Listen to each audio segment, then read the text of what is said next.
Sobre o homem e o pecado, a gente lê na Declaração Doutrinária da Convenção Batista Brasileira, no capítulo 3, o homem. Por um ato especial, o homem foi criado por Deus à sua imagem e conforme a sua semelhança, e disso decorrem o seu valor e dignidade. Seu corpo foi feito do pó da terra, e para o mesmo pó há de tornar. Seu espírito procede de Deus, e para ele retornará. O Criador ordenou que o homem domine, desenvolva e guarde a obra criada. Criado para a glorificação de Deus, seu propósito é amar, conhecer e estar em comunhão com o seu Criador, bem como cumprir sua divina vontade. Ser pessoal e espiritual, o homem tem capacidade de perceber, conhecer e compreender, ainda que em parte, intelectual e experimentalmente, a verdade revelada, e tomar suas decisões em matéria religiosa sem mediação, interferência ou imposição de qualquer poder humano, seja civil ou religioso. Sobre pecado, no capítulo 4, diz: No princípio o homem vivia em estado de inocência e mantinha perfeita comunhão com Deus. Mas, cedendo à tentação de Satanás, no ato livre de desobediência contra seu Criador, o homem caiu no pecado e assim perdeu a comunhão com Deus e dele ficou separado. Em consequência da queda de nossos primeiros pais, todos somos, por natureza, pecadores e inclinados à prática do mal. Todo pecado é cometido contra Deus, sua pessoa, sua vontade e sua lei. Mas o mal praticado pelo homem atinge também o seu próximo. O pecado maior consiste em não crer na pessoa de Jesus Cristo, o Filho de Deus, como Salvador pessoal. Como resultado do pecado, da incredulidade e da desobediência do homem contra Deus, ele está sujeito à morte e à condenação eterna, além de se tornar inimigo do próximo e da própria criação de Deus. Separado de Deus, o homem é absolutamente incapaz de salvar-se a si mesmo, e assim depende da graça de Deus para ser salvo. A declaração doutrinária, aqui no capítulo 3, quando fala do ser humano, ela começa destacando que a criação do ser humano é um ato especial de Deus, que se diferencia do restante da criação, porque no caso do ser humano, Deus o criou à sua imagem conforme a semelhança. A gente lê isso lá em Gênesis 1, o versículo 26 em diante.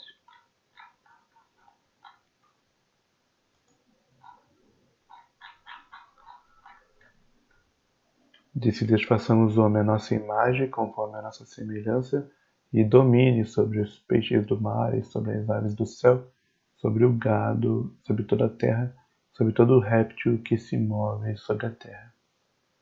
E o que significa ele ser imagem e semelhança de Deus?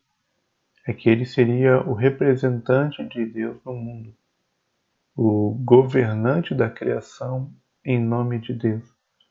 Seria um co-regente, seria um governador que Deus colocou sobre a criação, dominar sobre as outras criaturas.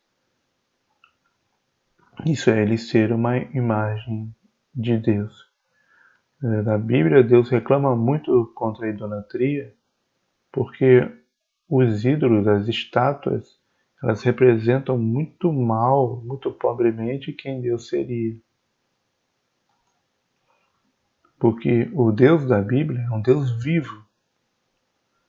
É um Deus vivo. E as estátuas, elas são uma péssima alternativa de representação de Deus, porque elas não fazem nada, são mortas. Como diz o Salmo 115, né? Eles têm boca, mas não falam, têm olhos, mas não veem, têm ouvidos, mas não ouvem, narizes têm, mas não cheiram, etc, etc.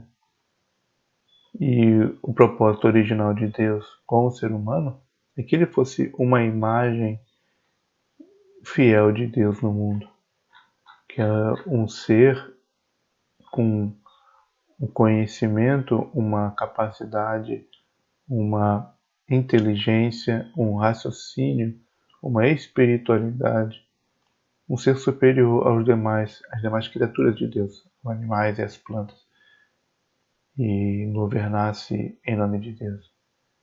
E também essa questão da imagem de Deus no ser humano não só é a capacidade de governar a criação, mas também e principalmente a questão de ser justo, de ter um senso de justiça, de honra e de moral. A gente tem um indício sobre isso, de que essa imagem de Deus no ser humano se refere também à sua justiça, pureza, santidade, lá em Colossenses capítulo 3, a partir do versículo 9, diz assim: Não mintais uns aos outros, pois que já vos despistes do velho homem com seus feitos, e vos vestistes do novo, que se renova para o conhecimento segundo a imagem daquele que o criou.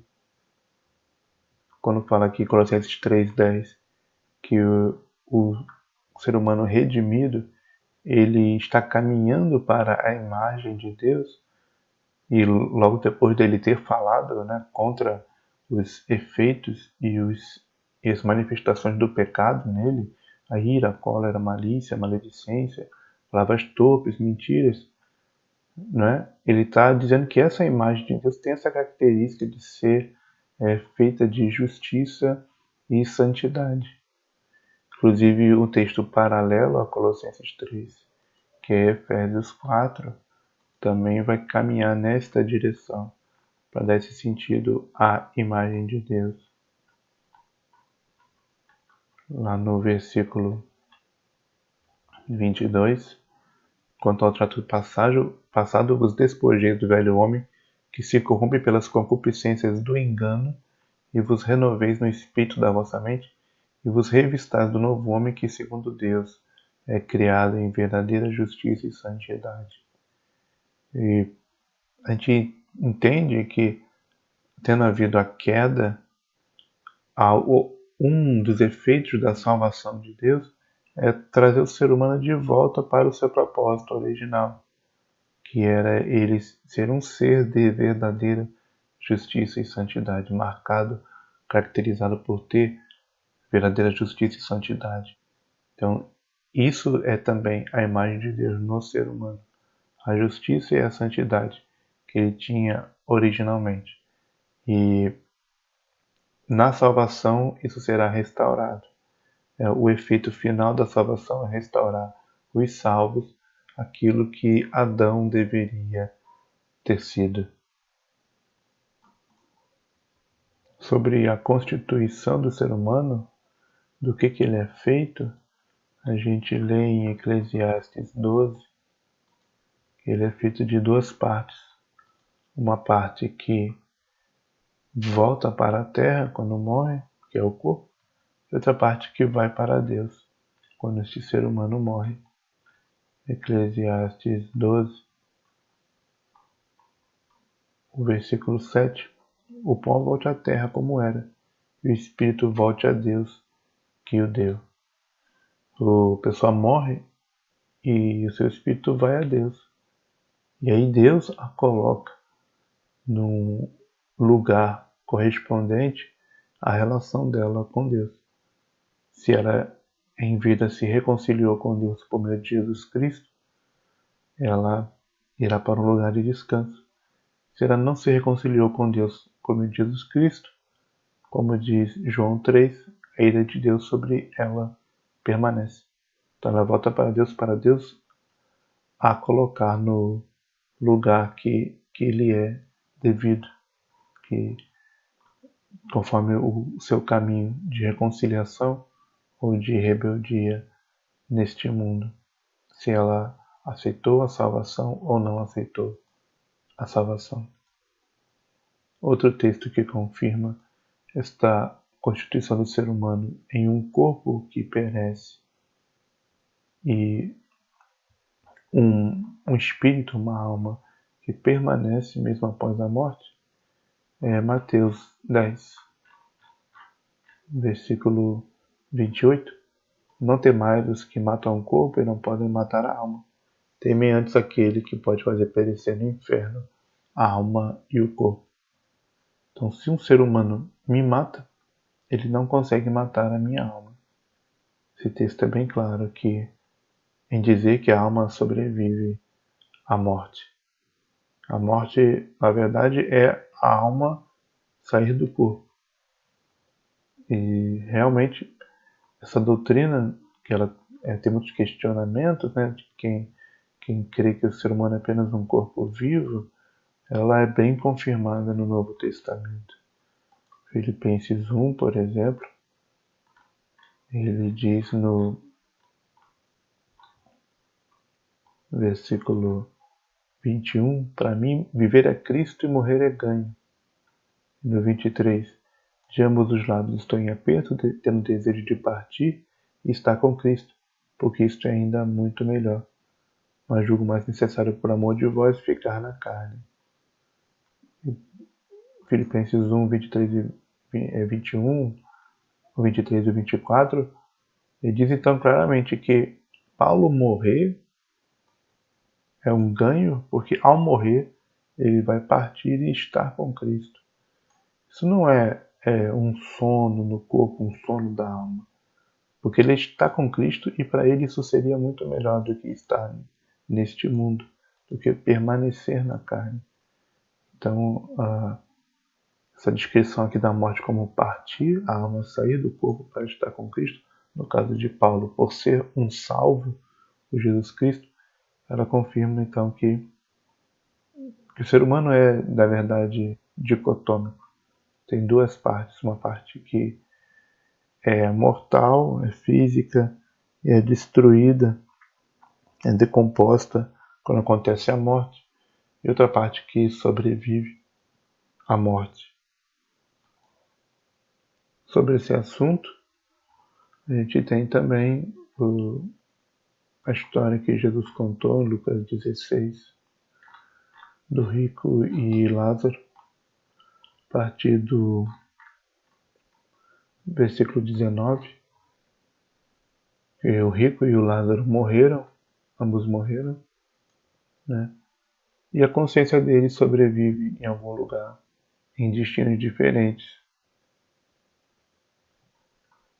Em vida na terra, o mendigo Lázaro estava em sofrimento, né? Tentava comer as migalhas da mesa do rico, e o rico vivia regalada esplendidamente nesta terra. Mas ao morrer eles têm destinos diferentes. As coisas mudam, porque o mendigo era um servo de Deus e o rico não era um servo de Deus. E aí a gente tem isso aqui confirmado como uma verdade inegável do Novo Testamento. Não adianta dizer que esse texto, o rico e Lázaro, é uma parábola, porque ele traz uma pessoa real no texto. Viu ao longe Abraão. Ele conversa com Abraão e Abraão responde. Uma pessoa real não pode ser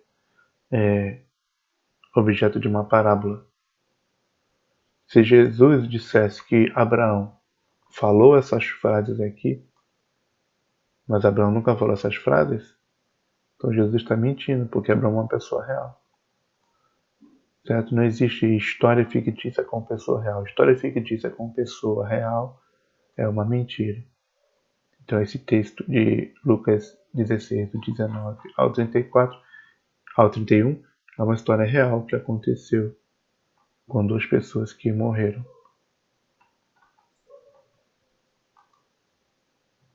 Confirmando assim a sobrevivência da alma após a morte. A seguir, a declaração vai falar que o Criador ordenou que o homem domine, desenvolva e guarde a obra criada. O domínio a gente já viu em Gênesis 1. O desenvolva e guarde também está lá na narrativa da criação, em Gênesis 2.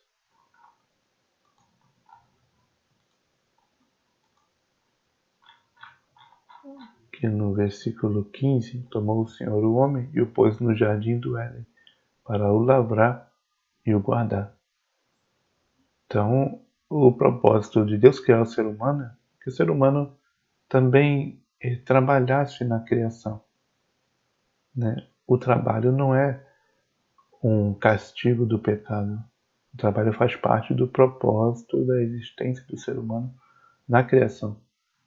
Ele ser útil, ele desenvolver as coisas, ele dar continuidade à criatividade de Deus, né, de uma maneira cooperativa com Deus, para desenvolver a sua criação. Interessante esse versículo que ele fala as duas coisas ao mesmo tempo, lavrar e guardar. Gênesis 2:15. Lá, muitos anos atrás, já falava então do desenvolvimento sustentável, né? A gente vê na história das civilizações humanas, dos povos, várias vezes é um desequilíbrio nessa questão entre desenvolver e entre preservar. Ou você tem povos, civilizações que exploram muito a criação de Deus e esgotam seus recursos de uma maneira desequilibrada, sem dar tempo da criação se recuperar, e para um desenvolvimento acelerado e voraz, né, destrutivo daquilo que Deus tinha criado. E por outro lado, a gente vê outros povos no outro extremo, que eles preservam tanto que eles não desenvolvem, né? Eles ficam estagnados anos e anos, centenas de anos estagnados, sem desenvolver a criação de Deus, né? Aí vivendo apenas de subsistência. O propósito de Deus não é nem uma coisa nem outra, nem uma exploração exagerada e desequilibrada, destrutiva, nem uma estagnação da civilização humana, deixando a natureza intocada, mas as duas coisas ao mesmo tempo, lavrar e guardar. A gente vê claramente em Gênesis 2 que Deus faria, se o ser humano tivesse, né, permanecido em comunhão com Deus, Deus faria o ser humano desenvolver a sua civilização também, porque para ele lavrar a terra, né, para ele trabalhar na terra, ele não ia ser somente um ser integrado que apenas usufrui da criação sem acrescentar coisas criativas a ela e de maneiras mais produtivas para ele e para as pessoas à sua volta. Agora, o grande diferencial que teria se Adão e Eva não tivessem caído seria que esse desenvolvimento seria sempre para a glória de Deus, né? O ser humano ele desenvolve a sua civilização geralmente para seus próprios deleites e desejos egoístas. Mas se o ser humano tivesse em comunhão com Deus, ele o faria para a glória de Deus, que é o propósito da existência, né, de Deus tê-lo criado. A gente aprende sobre isso em Isaías 43, versículos 6 e 7. Isaías 43, versículos 6 e 7. Direi ao norte, dá, e ao sul, não retenhas. Trazei meus filhos de longe, minhas filhas das extremidades da terra, a todos os que são chamados pelo meu nome, e os que criei para a minha glória. Eu os formei e também o fiz. Aqui o propósito de Deus ter criado, né, os seus filhos é para a sua glória. Isso que seria o ser humano sem a queda, o propósito original, que ele seria para a glória de Deus. E aos que são salvos por Deus, o Espírito Santo os conduz nesta direção, novamente, que eles vivam para a glória de Deus, conforme o texto que a gente lê em 1 Coríntios 10, 31.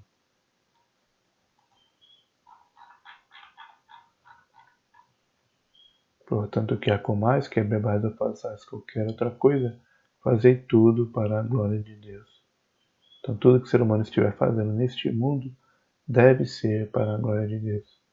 E quando ele é redimido, então ele é resgatado da sua visão egoísta de mundo, de sua visão egoísta de vida, para caminhar em direção ao motivo pelo qual Deus o criou. Que ele fizesse tudo, que ele existisse, que toda a sua vida fosse para a glória de Deus.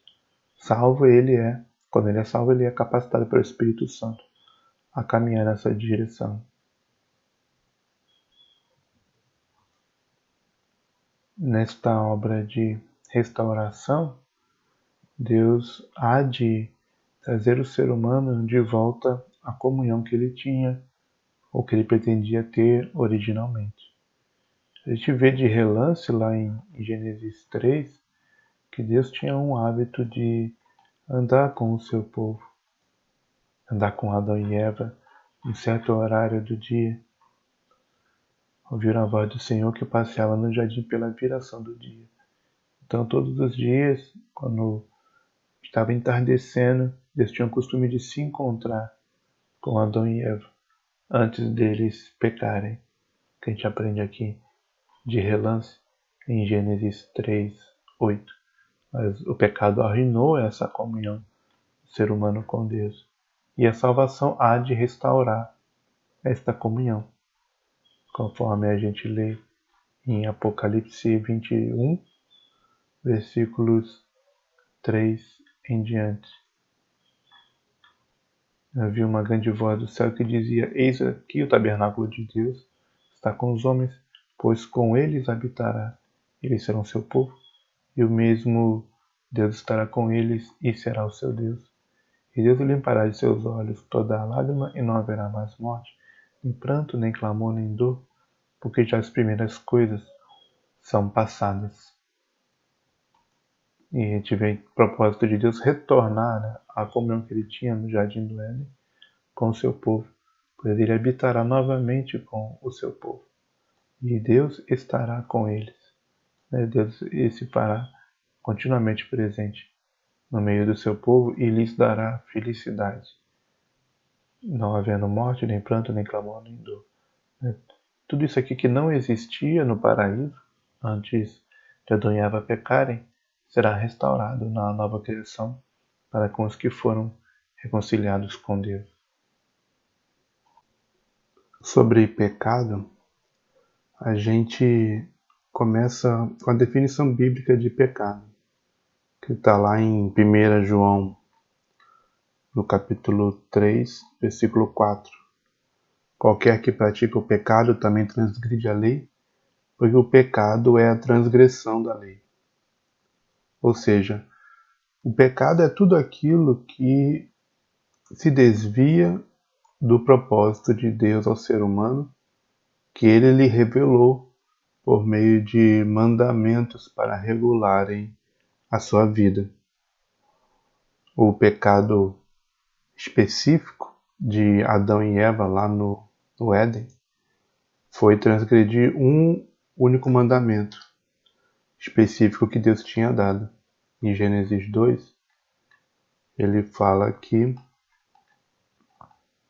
da árvore do conhecimento do bem e do mal não comerás, porque no dia em que dela comeres, certamente morrerás. Deus tinha dado essa restrição aqui, e ao transgredir essa restrição e comer da árvore do conhecimento do bem e do mal, Adão e Eva então pecam, e a partir dali toda a raça humana se corrompe. A gente pode entender esse mandamento aqui e a questão dessa árvore não necessariamente como um fruto que, ao comer, a essência daquele fruto transforma o ser humano em outra coisa. A gente pode entender como um teste.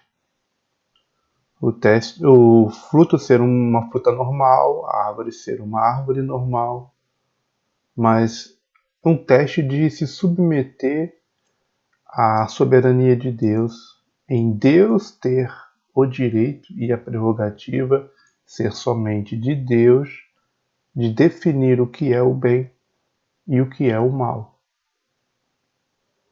A gente vê lá na tentação e na queda, no capítulo 3, que Eva mudou de opinião em relação à árvore e à fruta.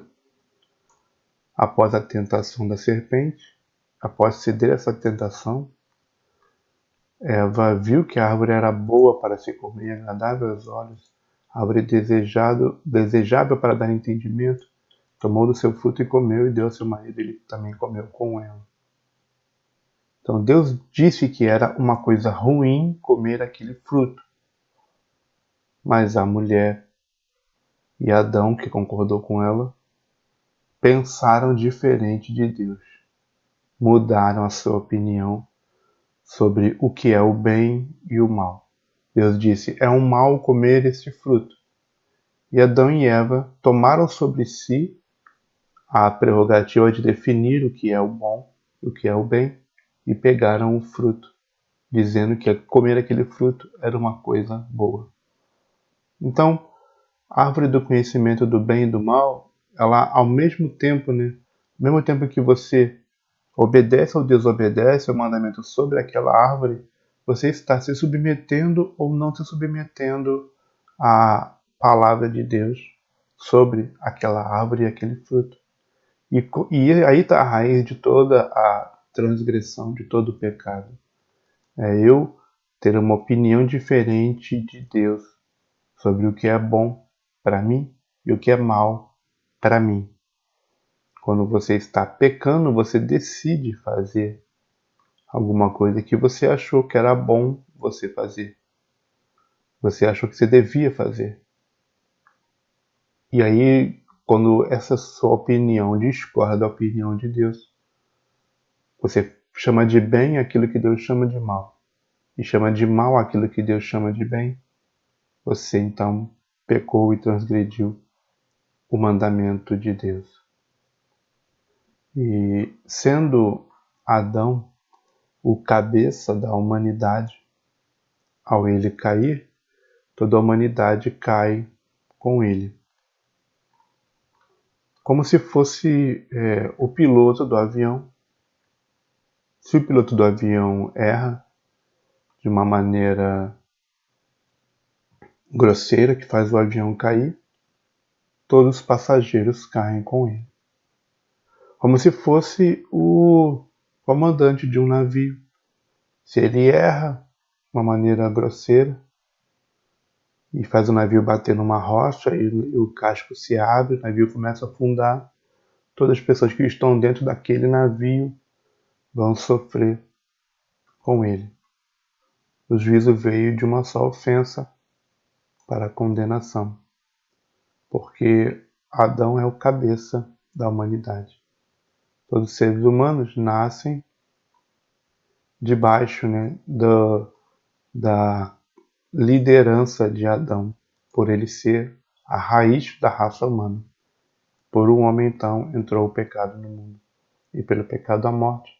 Assim também a morte passou a todos os homens, por isso que todos pecaram.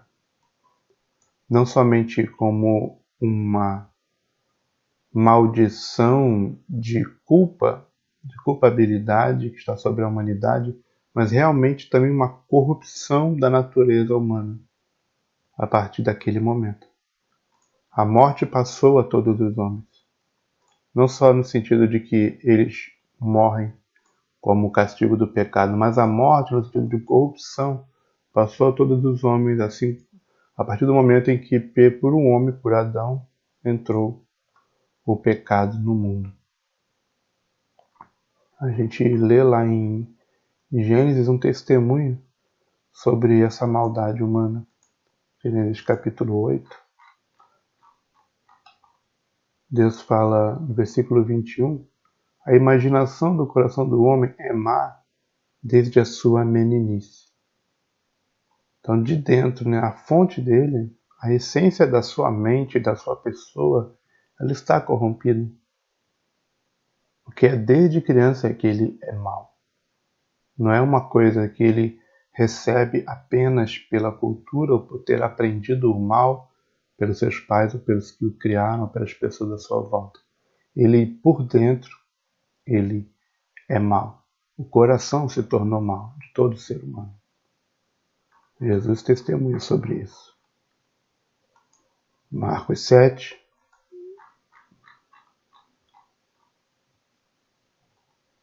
o versículo 20 em diante, ele diz: o que sai do homem, isso contamina o homem, porque do interior do coração dos homens é que saem os maus pensamentos, os adultérios, as fornicações, os homicídios, os furtos, a avareza, as maldades, o engano, a dissolução, a inveja, a blasfêmia, a soberba, a loucura.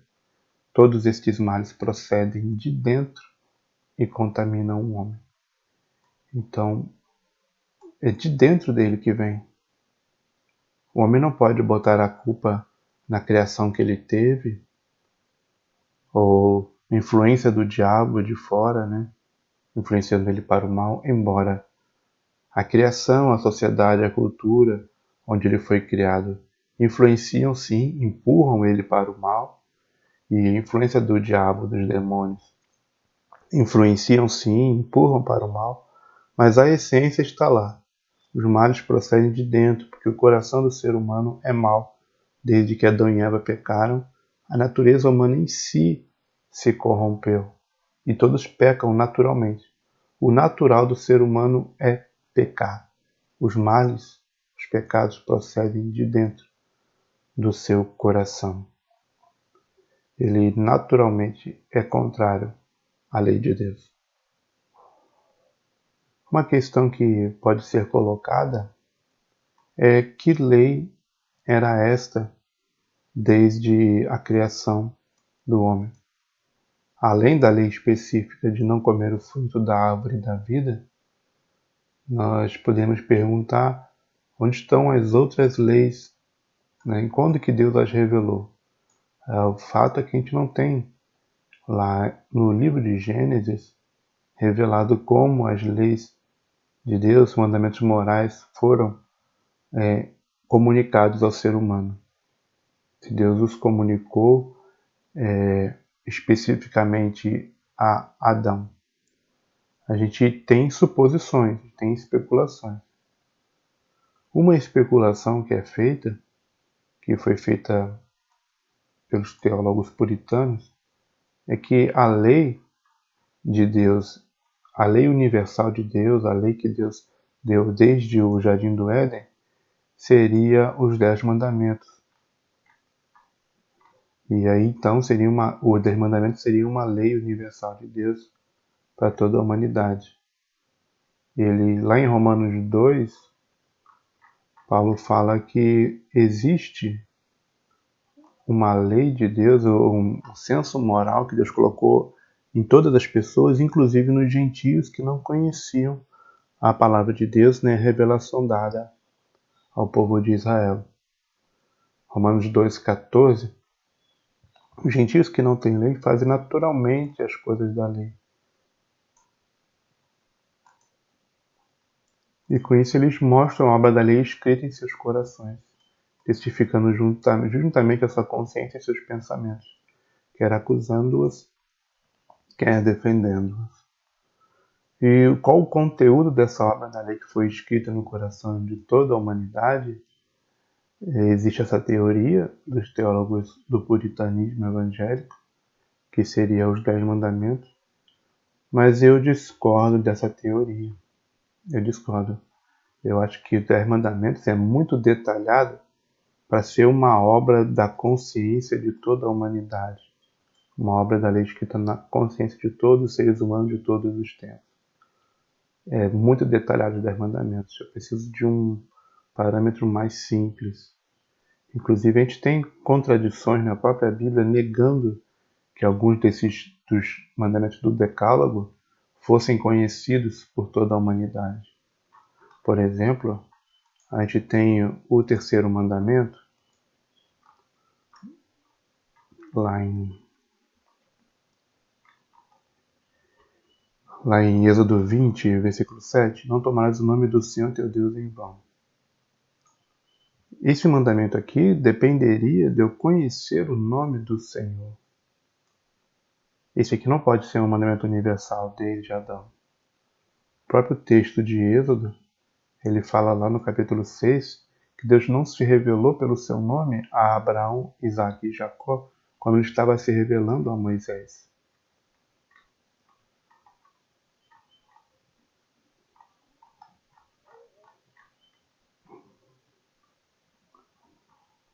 Deixa eu ver aqui, Êxodo 6, onde está? É aqui mesmo ou é outro? Aqui, Êxodo 6, versículo 3. Eu apareci a Abraão, Isaque e Jacó como Deus Todo-Poderoso, mas pelo meu nome, o Senhor, não lhes fui perfeitamente conhecido. Então, se Abraão, Isaque e Jacó não conheciam o nome, o Senhor, né, o tetragrama, que a gente chama hoje em dia, o Eterno, e o nome, especificamente a palavra, se perdeu a pronúncia, não se sabe se é Yahvé ou se é outro nome. Ele não conhecia, Abraão, Isaque e Jacó não conhecia. Deus está dizendo isso para Moisés em Êxodo 6:3. Então, como é que esse mandamento, o terceiro mandamento, de não tomar o nome de Deus em vão, ele estava vigente sobre Abraão, Isaque e Jacó? Não estava vigente. Então, isso é uma contradição com a teoria puritana de que os 10 mandamentos aqui era a lei escrita no coração da humanidade, a qual faz referência a Romanos 2, uma lei escrita na consciência. Não pode ser o decálogo. Pelo menos o terceiro mandamento, com certeza, não. Eu diria que também o quarto mandamento, o guardar o dia de sábado, também não. Também não pode ser um mandamento universal para a humanidade desde a criação. A gente, no livro de Gênesis, não vê ninguém obedecendo esse mandamento. Nenhum servo de Deus obedece a este mandamento. A primeira vez que ele aparece é em Êxodo 16, quando Deus dá o maná.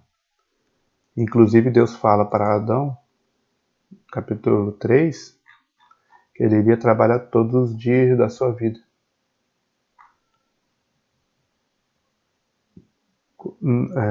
Maldita é a terra por causa de ti, versículo 17. Com dor comerás dela todos os dias da sua vida. Essa dor comerá da terra é a dor do trabalho extenuante, do trabalho cansativo, do trabalho exaustivo. No versículo 19, no suor do teu rosto comerás o teu pão, até que tornes a terra. Então essa dor do suor do seu rosto, comerás dela todos os dias. Então, para Adão, Deus disse que ele tinha que trabalhar todos os dias.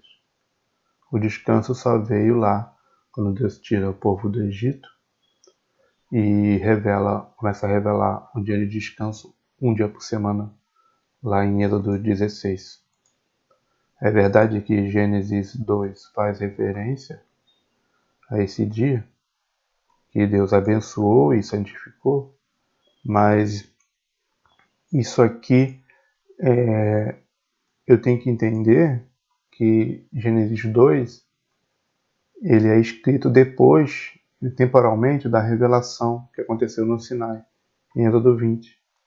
Em Êxodo 20, Deus revela que eles devem descansar um dia por semana, porque ele criou o mundo em 6 dias e descansou no sétimo. Êxodo e Gênesis 2 é Moisés explicando ao povo aquela revelação. Ele conta toda a história da criação e aqui você vê que é uma explicação. Ó. Ele abençoou o dia sétimo e santificou porque nele descansou. Né? Então ele narra que Deus descansou e aí explica por que ele abençoou o dia sétimo e santificou.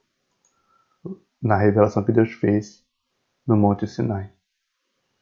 Confirmando também essa questão de que o quarto mandamento não estava vigente desde Adão, a gente tem uma palavra lá em Neemias 9, na oração dos levitas, no versículo 14, no versículo 3 em diante, ele fala: sobre o monte Sinai desceste, dos céus falaste com eles, deste-lhes juízos retos e leis verdadeiras, estatutos e mandamentos bons, e o teu santo sábado lhes fizeste conhecer, e preceitos, estatutos e leis lhes mandaste pelo ministério de Moisés, seu servo. Então aqui, teu santo sábado lhes fizeste conhecer. Naquele momento lá no Monte Sinai, que eles conhecem o sábado. Então esse texto, Neemias 9:14, contradiz a teoria puritana de que o Decálogo é aquela lei referida em Romanos 2 como escrita na consciência de todo ser humano. A pergunta continua: qual lei é essa que está escrita na consciência dos gentios e de maneira que eles podem fazer o bem ou o mal, ou se sentir culpados ou se sentirem injustificados, fazendo naturalmente as coisas que são da lei? A minha teoria é que é aquele resumo essencial que Jesus deu da lei, que é essa obra da lei escrita no coração de toda a humanidade, da qual a consciência deles pode testificar. Mateus 22, Jesus diz: os mandamentos da lei, os maiores, são: amarás o Senhor teu Deus de todo o coração, de toda a tua alma, de todo o teu pensamento.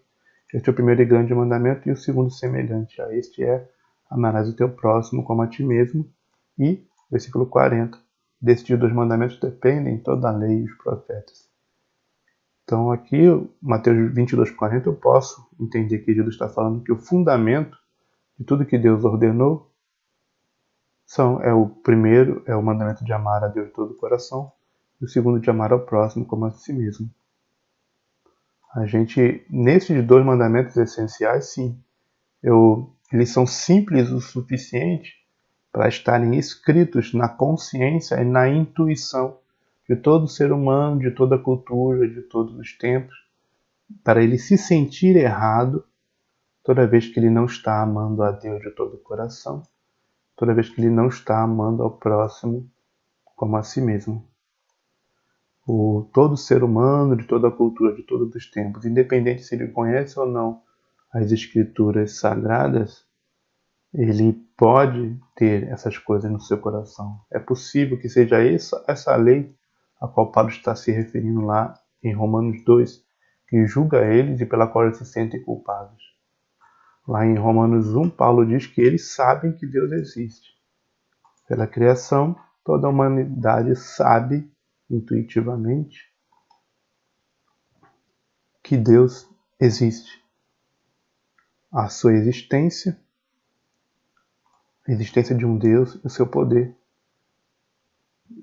se entende claramente, se vê pelas coisas que estão criadas, para que eles fiquem inexcusáveis. Olhando a criação, ele tem certeza, ele sabe intuitivamente que existe um Deus que é poderoso para ter criado tudo aquilo. E a partir daí, a sua consciência, ela pode intuitivamente entender os mandamentos básicos que Jesus ensinou, que são fundamento de toda a lei de Deus, de que ele tem que amar a Deus de todo o coração. Se Deus é meu Criador, é meu sustentador, todo-poderoso, eu tenho o dever de amá-lo de todo o meu coração. E minha consciência me acusa o tempo inteiro, porque eu sei que eu não estou amando a Deus de todo o meu coração. Em relação ao próximo, também isso é intuitivo. Amar o teu próximo como a ti mesmo. É possível a gente entender dessa forma, que a lei escrita no coração da humanidade em relação aos outros seres humanos é amar ao próximo como a si mesmo. Eu entender que é errado fazer algo com um ser humano, porque se fizesse comigo, eu não gostaria. Eu posso entender que algo é ruim porque eu me coloco no lugar do outro. Se eu estivesse experimentando aquilo que ele está experimentando, se eu estivesse recebendo aquilo que ele está recebendo, eu me sentiria mal, me sentiria contrariado. E então daí eu deduzo o que é ruim. É fazer com o próximo que eu não gostaria que fizesse comigo.